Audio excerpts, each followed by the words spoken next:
The next series of Adavu is Kattadavu. There are only 3 variations in Kattadavu. Kattadavu means crossing. Kattu means to cross. The first one is very simple. The hands are in pataka to the side. You sit in Aramandi. Cross your right leg. When you cross, you should remember that the feet is lifted up. The heels are lifted up. And the front leg is turned to the side and this leg is also turned to the side. So the hand comes here in Adha Padma. You look at the opposite hand. Stand. Cross. Stand.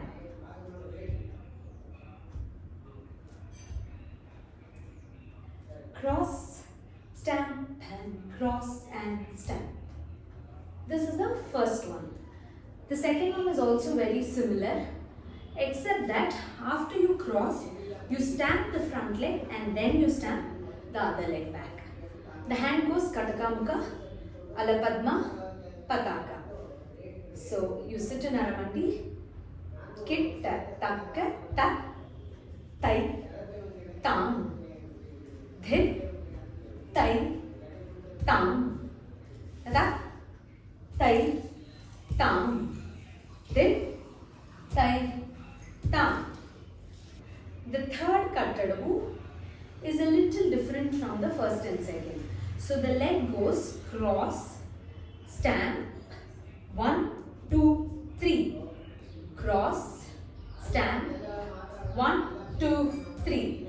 So here when you do 1, 2, 3, the body is not supposed to go front. The body will be here, only leg will go and 1, 2, 3 will happen. Hand is very simple. Both the hands are in Kataka Mukha. Cross, stamp, 1, 2, 3. This is how the hand will go. Third Kattadavu. Cross, stamp, dit, dit, tai. Tai, tai, dit, dit, tai. Tai, tai, dit, dit, tai. Tai, tai, dit, dit, tai. So this ends the Kattadavu series.